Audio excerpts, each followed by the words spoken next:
Welcome back to Lawyer Speaks. Today, I, Shivansh Bansal, co-founder at Law Community, is here with Mr. Pulkit Prakash. He's attorney at Supreme Court of India and founding partner at Niti Bodh and associate at Asian Institute of Alternative Dispute Resolution and is working immensely in High Court of Delhi and Supreme Court of India since past 5 years. And we are here to know more about his journey and learn from him. So my first question is, what motivated you to choose law as your career option? Good question. A lot of people have asked me about what motivated me to choose law as my career. To be very frank, initially I was not involved into the law as a career. I never thought that I'll become an advocate or I will try for judiciary or something like that. I was always inclined towards either pursuing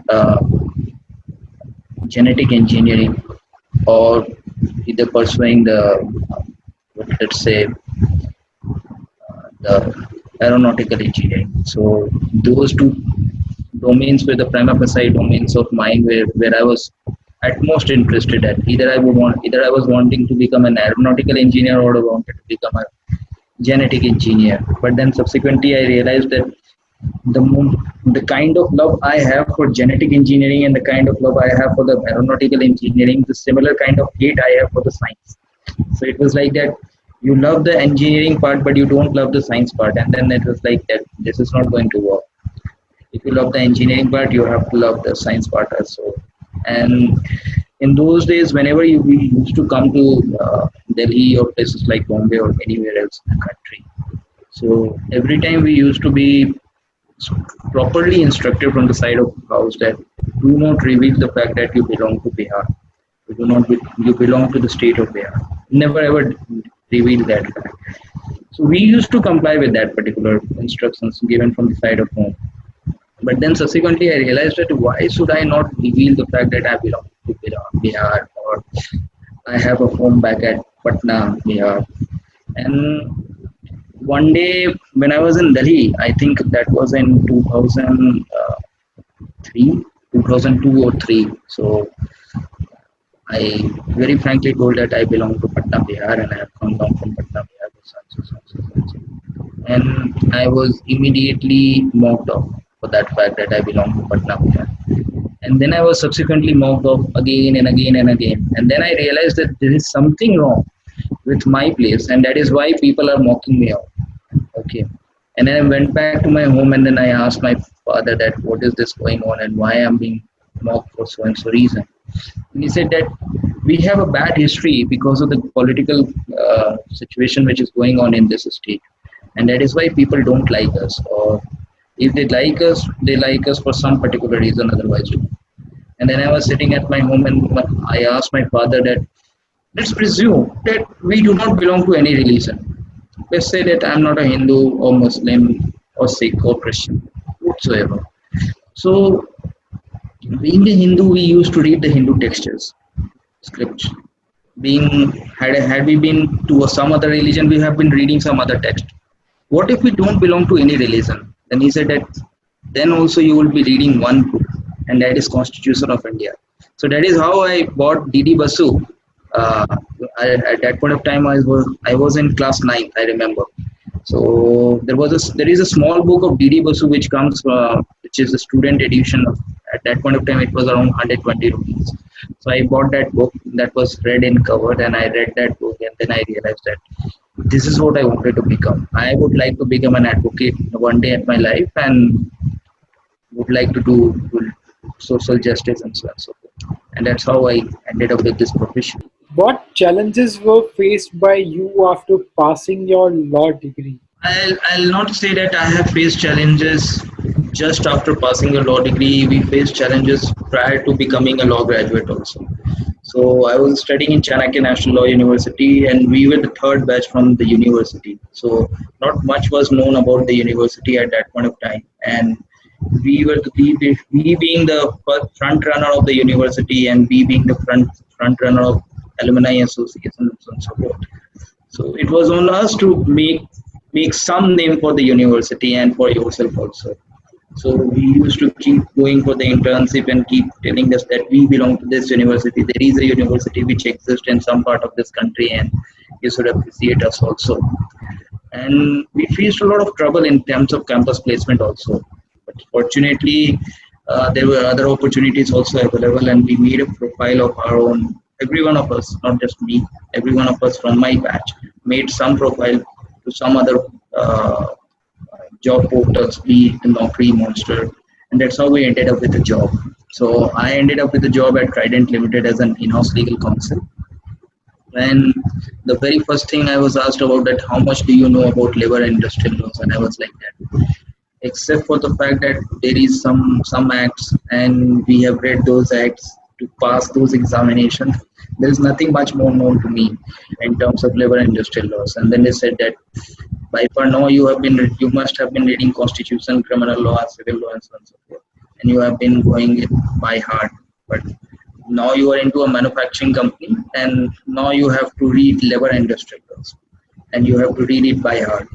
So that's how the first difficulty which I faced, and it was extremely difficult to juggle up in the entire labor industrial laws. There was several industrial laws like Minimum Wages Act, Payment of Gratuity Act, Maternity Benefit Act, Payment of Bonus Act, and so on and so forth.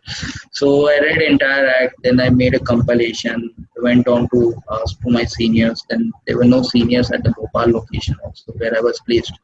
Every legal team, which was the main legal team, which was sitting for Trident Limited, they were sitting at Punjab location.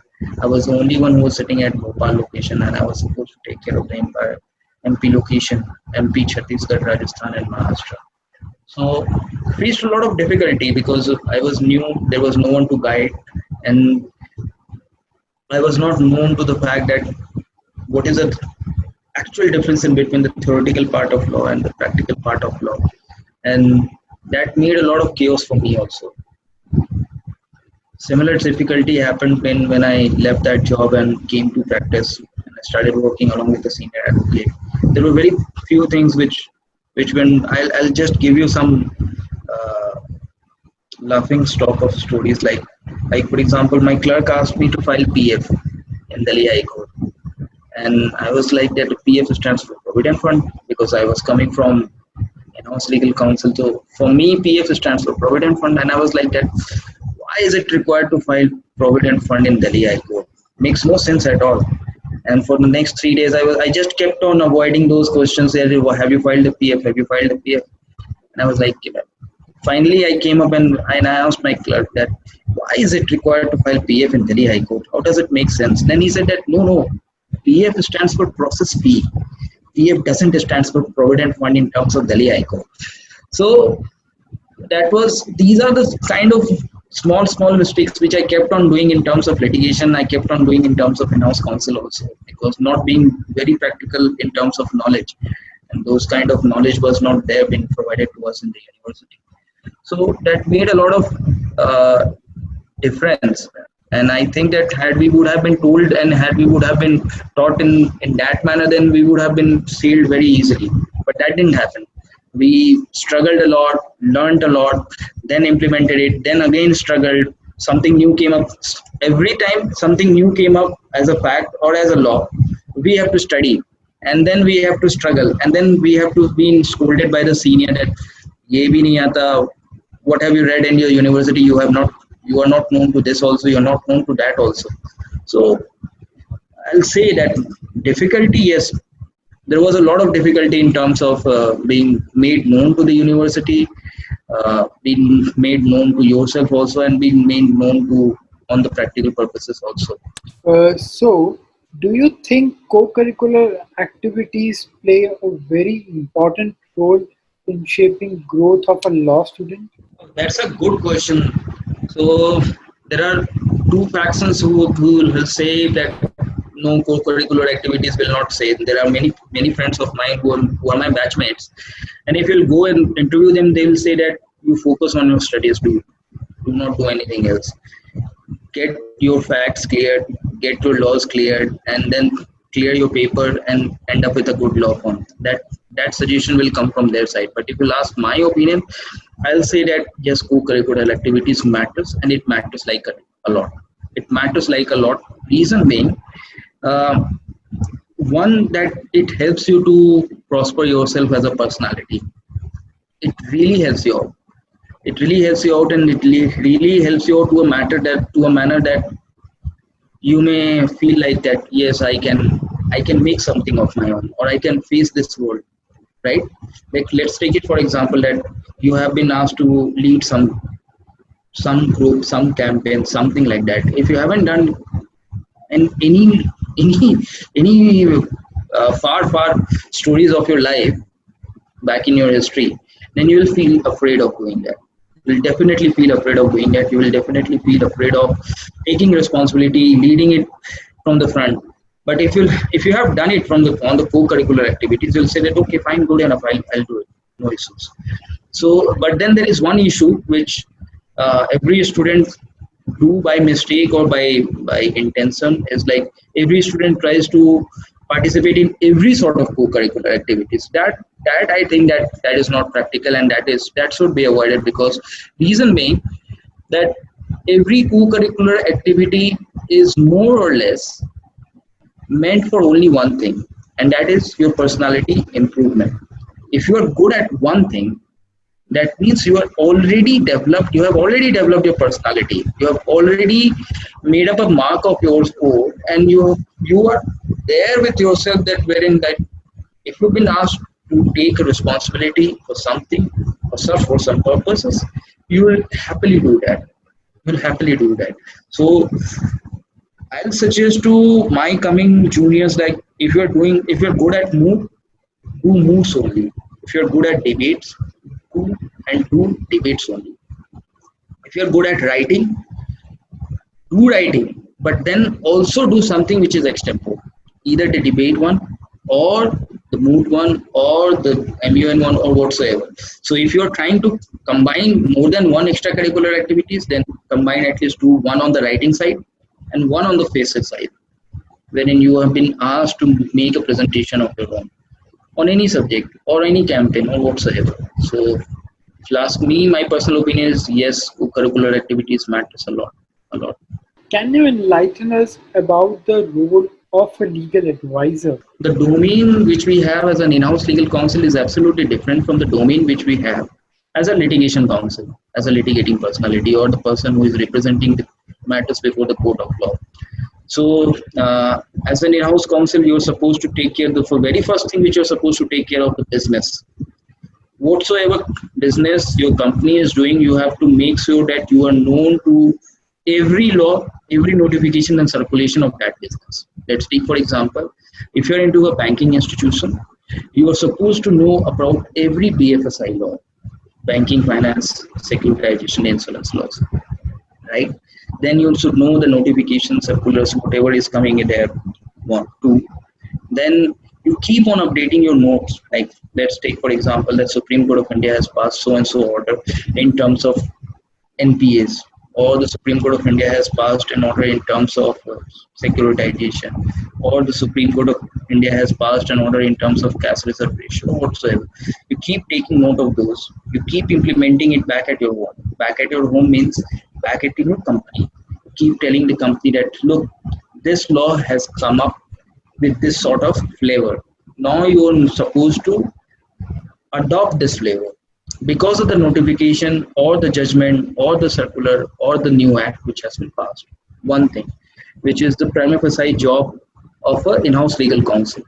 Second thing is that you're supposed to make sure that every part of the company, every department of the company is communicating in among themselves to an extent that there is no dispute or there is no communication gap in between themselves. Like, for example, you have to take gap, you have to give certain amount of time to every department. If you have to seek some opinion from finance department, from accounts department, then from compliance department, then from risk department, then you have to make communication, and very strong communication in between all the departments. You have to have everything in writing from them so that you can pass it on to the main personalities. Like, look, this is what we believe, or this is how we stand in this institution as per the subject.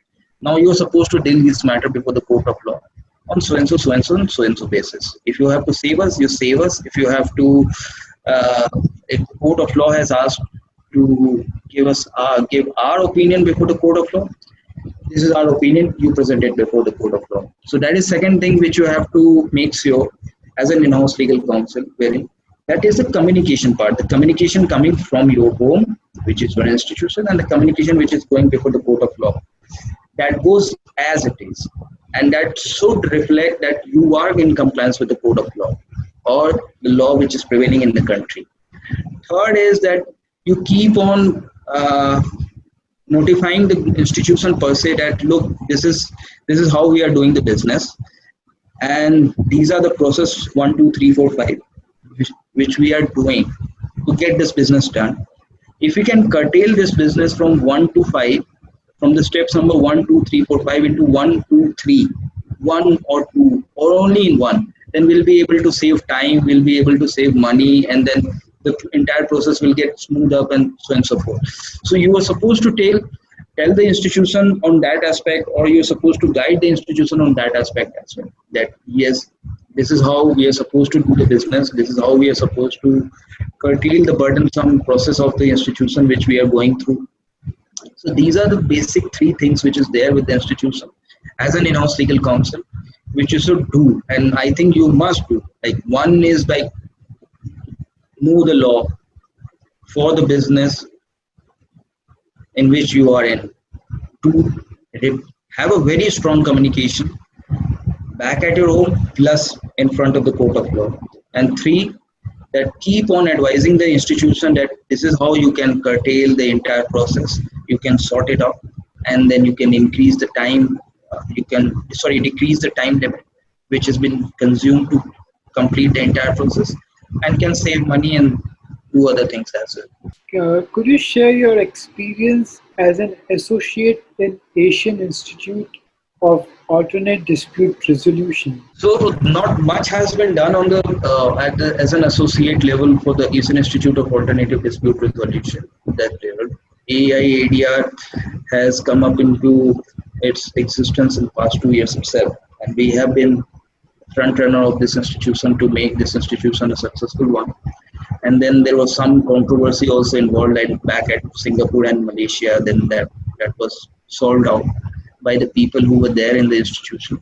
And then we have come up with the institution website. We have also come up with the association membership program and how we are supposed to work out. We have come up with a newsletter policy that will cover the entire arbitration process which is going all across the globe, and then we'll let it know to the entire group of ourselves that look, this is how the arbitration is evolving up in this country, and then we can come up with the court of law or before the parliament or before the government of India that look, some country has done this matter in some manner, we can do it over here also, because we are also a signatory of UNCITRAL, which is also known as UNCITRAL.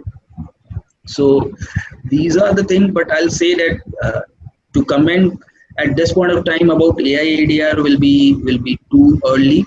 We are still in the process of making this institution to be a great institution, and of course we have been able to assemble every good advocate or every good arbitrator all across the globe. We have been able to make an institution of our own. We have been able to formally make it known to the entire world that look, we also exist, and then things are going well. We have been making the newsletter, we have been accepting the articles, we have been publishing those articles, we have been issuing the certificates, everything is going well, but then too early to say much about AIADR as of now. What professional lessons have you learned from your journey in litigation so far? That's a tough question, because I'll say everything which I have learned in my profession is from the litigation only. As far as I was working as an in-house legal counsel, that was, let's say that I was working in a protected field, and that field was being covered by the institution. The institution was there to take care of everything, and I was only supposed to take care of the legal matters. That's it. I was not involved in the finance part. I was not involved in the accounts part. I was not involved in any other part except for the legal department. And most of all, I was also not bothered about that I'll not be getting my salary, or I'll not be getting my money. So they were very clear that you'll be getting this and this and this and this. So as far as the in-house legal counsel part is concerned, that was always a protected field and altogether a different ball. But when it comes to litigation, everything which I have learned is because of litigation only. Right from when I came as an independent counsel and started working as an associate before a senior advocate. He was then my senior advocate. He's not a designated senior advocate. He was then an erstwhile member of state, erstwhile standing counsel for the state of Mizoram, Mr. Pragyan Pradeep Sharma. And I started working along with him. He taught me a lot of things. His office taught me a lot of things. And I got to know, okay, litigation happens in phases. It's not just that, like, as an, I'll be very frank. As an advocate, when I was working as an in-house legal counsel, I was of the belief that if you have made up a file and it will take some year and then it will come to an end. But when I came into litigation, then I learned that every file has some phases with themselves. You have admission issue, then you have the reply, then you have rejoinder, then you have admission denial, then the issues will be framed or the charges will be framed. Charge sheet will be filed on the criminal side. Then you have the examination, cross-examination, final arguments, and then you come to an end.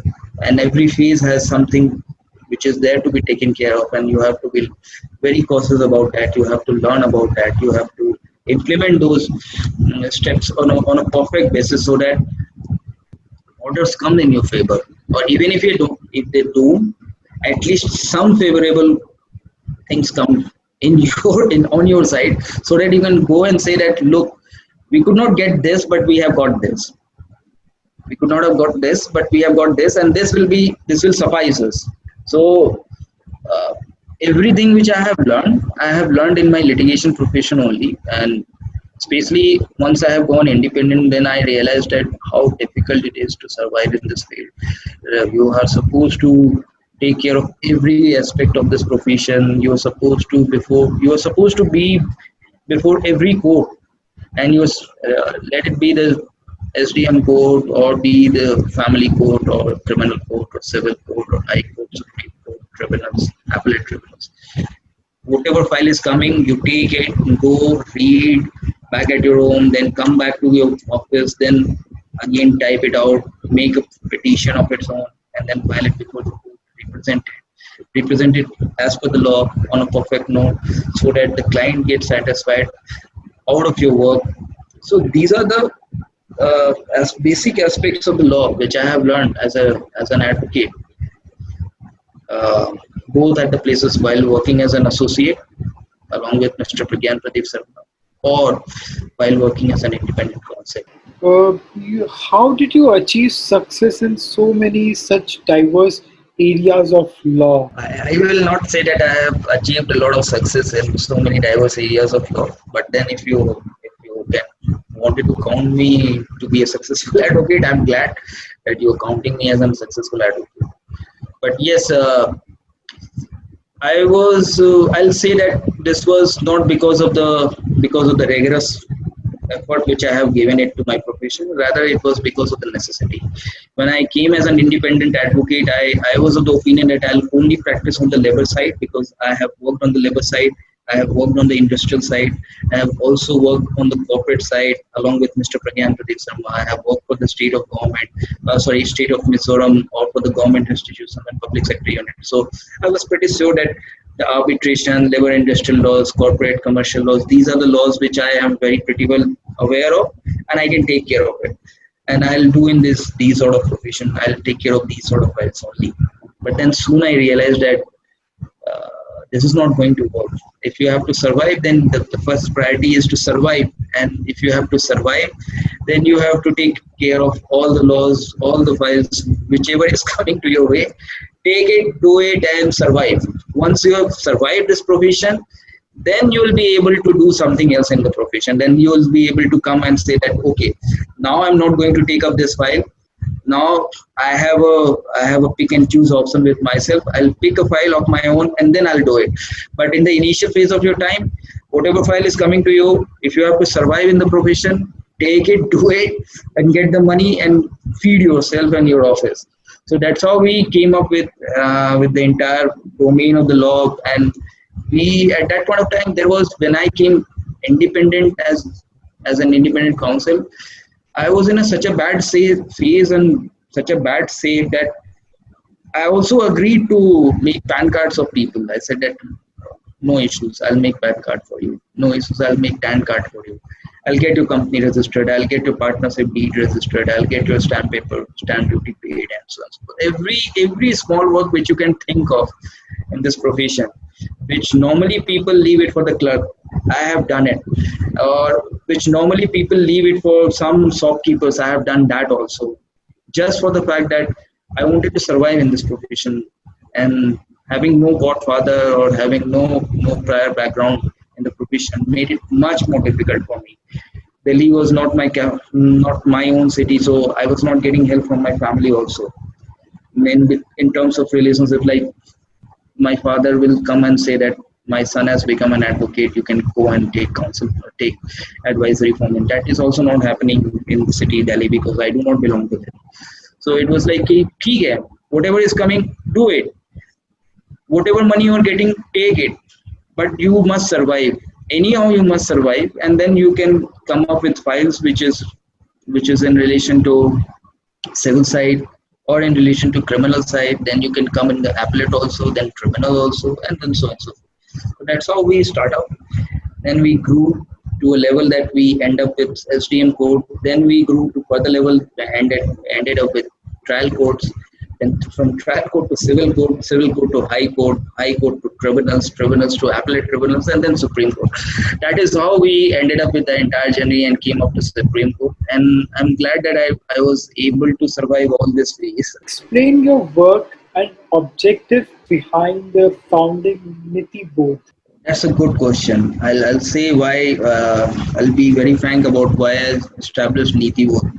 And the main purpose establishing behind Niti Board was when we were in the university and we were applying to all sort of tier law firms, tier 2 law firms, and we kept on getting rejections because of being from small national law university. We were not from the big national law university. That national law university was not established. So every time if we mailed someone that we wanted to have at least give us an internship so that we can come and prove our potential, that was also rejected. And it was like that this is too much. This is not going to work for any of us. And that's how we came up with the idea that no, when we will be in a position that we can come up with our own office, we'll make that institution of such stature that it accepts everyone at every phase without any biasness whatsoever. So that was the basic reason behind establishing Niti Board, and that is how we came up with the examination process of selecting candidates for Niti Board. We made a question paper. For the very first time we made a question paper, we showed it to our peers and said that, do you think it will work? And some of us said that no, it will not work. Some of us said that it will work. Go and at least try it out in the market. And then we advertised our vacancy that we have a vacancy with us. You can come and you can work along with us. But then you have to pass out an examination which we are conducting. If you are able to score, it's a 50 marks paper. If you are able to score 30, we'll be considering your candidature, irrespective of the fact that from which university you belong, what is your background, how influential you are, whether you belong to low strata of your family or low strata of your society. Doesn't matter. If you're able to solve my question paper, you are most welcome. If you're not able to solve my question paper, I'm not accepting you, or I'm not going to make any biases, irrespective of the fact whether you are the topper of your university or you are the last bencher, last person sitting in the back seat of the university of the classes. Doesn't matter at all. Solve my question paper, you're most welcome. And that's how we thought. We made one attempt for that and it went successful. And then we kept on doing that, and now it has become a habit. And now we only accept application based on our examination only. Whosoever clears it out, we accept them and we welcome them in our institution. And that was the basic reason. Our rejection led to Niti Board. We were rejected by the top law firms, and we were like that. Okay, we'll make sure that nobody else is getting rejected just because of the background. If he has a potential, he's most welcome, and we'll teach this world at how to find out good candidates and how to make them brilliant and so on and so forth. What will you suggest to upcoming lawyers who have just passed their LLB degree? There are several things which I will suggest on a very serious note. One is that you should be very thorough with the procedural laws. And by the term procedural laws, I'm telling you about Civil Procedure Code, Criminal Procedure Code, and Indian Evidence Act. If you're not thorough about these three laws, you'll face extreme difficulty in practicing. You must know procedural laws and its implementation in the court of law. One. Two, when you are thorough with the procedural laws, you must understand the concept of implementing those procedural laws in the court of law. I have met a lot of people in my profession who doesn't know that the concept of CPC or the concept of CRPC is not applicable on tribunals. I kept on telling them that tribunals have their own rule book and they are being governed by their own rule book and the act and the rules. CPC and CRPC is not being followed in any tribunals except the family court. So these are the basic things which every upcoming advocate must know, that which court is being governed by which law. One.